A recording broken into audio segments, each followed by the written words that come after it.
How's it going, everybody? Welcome back to another video. Today I wanted to go over the 5 things that you need to consider before you start and want to become a real estate agent.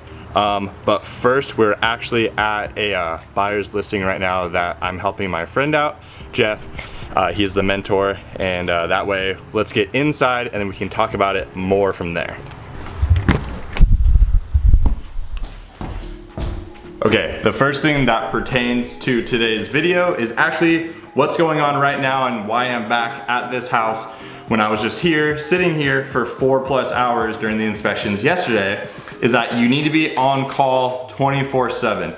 There is a no time frame for any type of real estate or whatever the case is. If a buyer wants to write an offer at 10 o'clock at night, you better be ready. If you have inspections that need to come back the next day, you better be free. If you're helping out a colleague like I am right now and they ask you to go back, I'll be there in 20 minutes. Just because that's how this stuff goes, and you always have to be ready. If you're the type of person that likes a set schedule and knowing that set schedule way beforehand, this might not be the occupation for you, just because it is such on the fly situations. Yes, at some point you can make a scheduled routine of how your day needs to go, but you need to be ready for that spontaneous action that needs to take place for you to be successful at this, because whenever somebody gives you an opportunity to do something in real estate and it could help further your career, like this kind of stuff, I made some money from it, so there you go, that you need to be able to say yes and then figure it out. The second thing you need to consider before getting a job in real estate or becoming a realtor is money. The big thing that we're all trying to chase here. So whenever you're starting in real estate and you're starting to do some lead generation to prospect to try to find buyers and sellers to make a transaction, it's a 90-day cycle. So in those 90 days, on average, if you do prospecting through those, you will get a sale or a transaction rather, a buy or a sell. So that means you need to have at least 3 months of money saved up, so then that way you can weather the storm and get through that hard part of starting in real estate to actually consider. That's just another, right? That could be a small down payment on a house in some part of the country here, not in California, of course, but that's to put it into perspective. It's a big thing there. My recommendation would be starting to budget out what you spend monthly, what you can live on. I use the app Mint. No, I'm not affiliated, considering this is a brand new channel. So Mint is a great way to track all your finances, what you spend, and that way you can organize everything, because step number 1 is actually seeing where your money goes, and then step number 2 is actually putting a plan in to come to some sort of budget. That's what has helped me the most, and that has what actually helped me weather this whole pandemic, because I understood how much money I had going out and coming in. That way I could weather that storm and get to the other side of it where we are at right now and starting to actually make some real money. Before we get to number 3, I'm gonna do the coolest transition ever. Okay, you guys ready for it? You ready? You ready? Ooh, crazy transitions, I know, right? The third thing that you need to consider so you can succeed in real estate is be prepared to fail. Be prepared to fail like you have never failed before. And if you thought talking to chicks was hard, let me tell you, trying to sell somebody something that you don't even have, you just want their money, damn, you feel dirty when you're trying to, I mean, not really, but like kinda.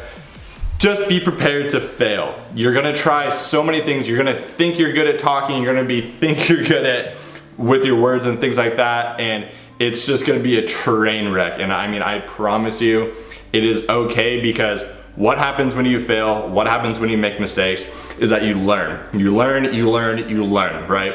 The stupid quote from Samurais is like, the master has made 10,000 mistakes and the trainee has only ever made 10,000 attempts.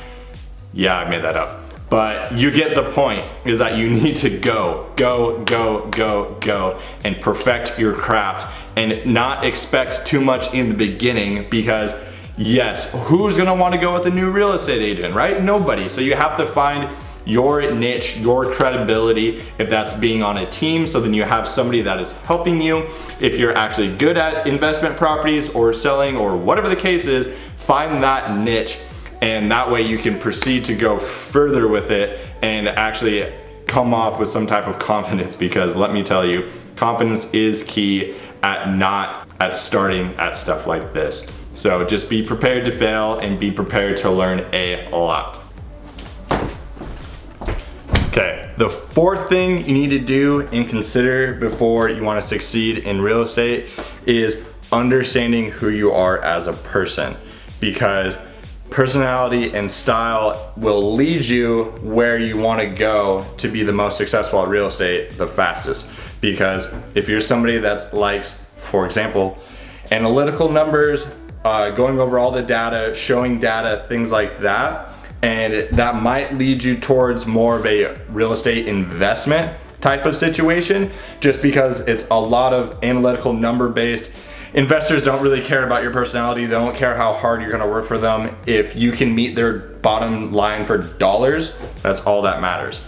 Another example would be if you like talking to people and being in front of them because you have more of a personality, you like to read people face to face, and then that way, that's more of a upfront sales kind of person, which then also leads you into if you're gonna be doing open houses for lead gen, or if you're just gonna be doing Facebook or just calling and things like that. If you're a mundane person that doesn't have a personality but that can rep out 500 calls a day, 6 months in a row, you might be a fucking cold caller, because that's what you figure out your strength. Really take a good look at yourself and even ask other people what, if there's categories, what you would be good at. That way you can kind of aim in that direction and start there. Not saying you need to stick with it, just as a starting point, because that's what you need to consider to start in real estate, to be good and hopefully get there. So that's what you need to do, in my opinion. The fifth and final thing you need to consider to succeed in real estate is to always remember, have fun. You're doing this job and you want to do this job because it lets you have the flexibility of what you want to wear, when you want to work, how much money you can make, all the great things about real estate and all the facets that you can do. Remember to have that fun, all right? Find your niche, find what works for you. Don't do cold calling stuff if you don't like it, right? Have fun with it. That's the whole freaking point. Having fun will let you be more consistent, will show your real personality, will show people that you do care for them because you need to care and you want to help them either make money or find an actual home, investor, or actually family. Just remember to have that fun. You need to do that so then you can stay consistent, because consistency will always lead you to better results, because you need to do this in this game.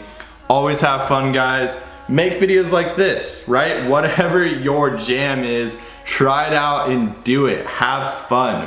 I'm gonna leave off the video here. We're gonna go on for the rest of the day, and then that way we're good. We're done using this great house as a little studio for today. So I will see you guys in the next clip. Okay, so I just got in my car from the house that's right there. I go to find my phone, which I would need to go on the rest of my day. I don't have my phone with me. So if it's in there, the problem is that you need your phone to unlock the keys to get into the house. Is it sitting in there? Boom, right there. Okay, so I just remembered I have an Apple Watch, and if I get close enough here, I can connect to my phone and I can call. I'm just gonna call the listing agent right now. All right, bye.